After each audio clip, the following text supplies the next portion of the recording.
I'm Harrison Keeley. Here's what you need to know today. First, a 70-year-old woman was struck by a car in North Chattanooga. Police say Laura Carden was found lying on Mississippi Avenue. She was taken to a hospital with serious injuries. Witnesses say she was struck by a blue or silver sedan driven by a black man who left the scene. Chattanooga police shot and killed a man outside Emma Wheeler Homes Saturday. Witnesses told police they heard shots from inside an apartment where a man and child were. When 24-year-old Javario Eagle walked outside with his 4-year-old daughter, officers yelled at him to drop his knife and gun. When the child left him and an officer went to rescue the girl, police say Eagle aggressively moved toward the two and he was shot by multiple officers. The child's mother, Ariana Williams, was not at the scene, but called the incident police brutality.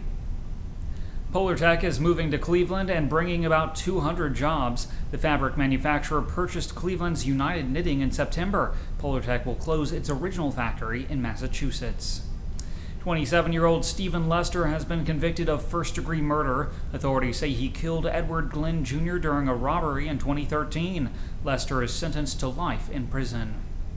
An upscale market is planned for the ground floor of the historic Clements building. The store is scheduled to open in March. The building will also house optometry offices and luxury loft apartments. A teenager was shot twice in the rear end in Chattanooga. 19-year-old Joshua Woodruff told police he was on Wilcox Boulevard when he heard shots. He got in his car and drove away, only to realize he'd been hit. Woodruff says he did not see the shooter and doesn't know who it was. He's expected to survive.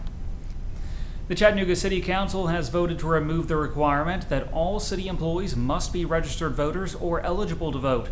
People convicted of felonies lose their right to vote, and the move will help people with criminal records be hired by the city. The change must still be approved by voters in a general election. Tupelo Honey Cafe has reopened in downtown Chattanooga. The restaurant had been closed for a month to make repairs. IKEA has broken ground on its first store in Tennessee. It's going to be a bit of a drive, though. The new store in Memphis is expected to open in fall 2016. A new Tennessee law will allow residents to buy shares of some songs. Through Music Stock Exchange, you can go online to get a cut of songs in which the company has purchased rights. Tennessee is the only state to offer such royalty investing. Royalties will be paid when the song is played on the radio, used in advertising, or sung in concert. Finally, 65-year-old Dennis Haskins has earned his college degree. The actor, famous for playing Mr. Belding on Saved by the Bell, graduated Saturday from UTC with his liberal arts degree in theater. UTC even had the band strike up the show's theme song when Haskins received his diploma. The actor is also donating his costume and some of his scripts to the school library. Turning to weather, today will be sunny with a high near 64 degrees. Tonight's low will be around 45. That's it for today's news. Thanks for being with us. You can find more on these stories and breaking news at timesfreepress.com.